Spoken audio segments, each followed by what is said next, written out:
네, 안녕하세요. ENTJ 강백입니다. 29에서 30을 맞이하는 그 시기에 저 또한 굉장히 방황을 많이 했습니다. 고민도 많았고요.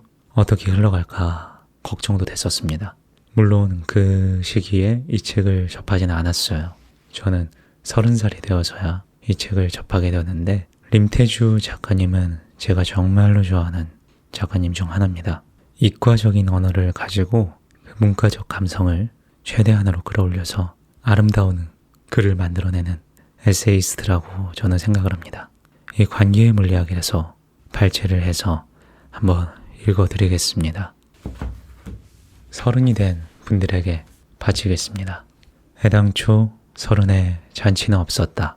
내가 맞이한 30은 혼란스러웠다. 얕아 보여서 발을 내밀었는데 막상 담그고 보니까 강바닥이 디뎌지지 않아서 허우적거리게 된 느낌. 당당하고 거침없이 건너야 하는데 20살 때보다 더 세상을 알아서 자꾸 움츠러들고 서성거리게 되었다. 누군가가 내 손을 잡아줬으면 좋겠다고, 누군가가 징검다리가 놓인 곳을 알려주면 좋겠다고 생각했지만 입이 떨어지지 않아 도움을 청하지 못했다. 아무에게도 자신 없는 모습을 내보이기 싫었다. 30은 연습이 아니라 실전이었다. 숨을 데가 없었다. 30이니까 30이라고 읊조리며 눈물의 잔을 삼키는 날이 많았다. 사람과의 관계는 그중 힘들었다. 사람에 대해서는 더 모르게 되었다. 불투명 유리창 안에서 밖을 내다보는 것처럼 사물도 현상도 자신마저도 부역해 보였다. 살아낸 만큼 사라질 것 같았는데 자꾸만 어긋나서 어떻게 행동해야 할지 막막했다. 환절기 같아서 간간히 몸살 기운이 퍼졌다. 봄옷을 입고 있기에도 겨울옷을 꺼내 입기에도 난감했다.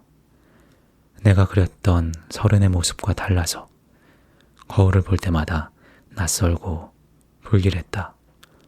조금은 행복해질 권리가 내게도 있다고 믿었다. 열심히 산 만큼의 수입을 갖고 싶었다. 보통의 일상을 꿈꿨다. 이 정도면 욕심부리지 않는 거라고, 이 정도면 들어줄 거라고 간구했다. 그런데 나아갈수록 물러나는 것 같았다. 문어크처럼 앞으로 발을 내딛는데 몸은 자꾸만 뒤로 가는 느낌? 다들 이렇게 사는 건가? 행복이란 놈이 유독 나만 따돌리는 것 같아 샤워기를 오래 틀어둔 적도 있었다. 생활이 원한다면 시 따위는 쓰지 않겠다고 다짐도 했었다. 돌이켜 생각해보면 30은 피와 식별이 안 되는 늑대의 시간이었다. 실패를 인정하기에도 시리에 빠지기에도 후회를 하기에도 어정쩡한 시간이었다. 모든 책임을 내 탓으로 돌리고 나면 차라리 마음이 편했다. 할부와 대출로 얻은 것이라서 확실한 내 것이 아무것도 없는 세상. 사회든 직장이든 확실한 내 편이 없는 세상에서 나는 행복이 아니라 생활을 쟁취하기 위해 분투하는 노동자였다. 그것이 나의 30이었다.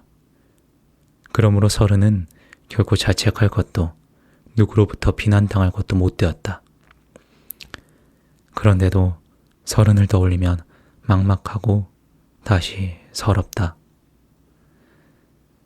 20살 때처럼 반항하고 아우성쳤어도 좋았고, 삶이 원래 그런 거라고 일찍 달관한 사람처럼 굴지 않아도 좋았을 것이다. 한 번도 살아보지 않은 30이었으니 서툰 대로 실수해도 좋았을 것이고, 부딪히고 터져도 좋았을 것이고, 타인들의 시선에 아랑곳하지 않아도 좋았을 것이다. 배낭 하나 둘러매고 호련히 떠나온 것처럼 그렇게 기약 없이 살아도 좋았을 것이다. 한 시인은 30을 두고 잔치는 끝났다고 했지만 애당초 30에 잔치는 없었다. 어떻게 살아도 나중에는 별 차이가 없는 게 인생이다. 다 고만고만하고 결국에는 살아냈음에 수렴된다. 날개를 파득거리며 기우뚱기우뚱 창공을 향해 조금씩 상승하는 수밖에 다른 이륙 방법은 없다. 흔들림 없이 우아하게 단번에 날아오르는 서른은 세상 어디에도 없다.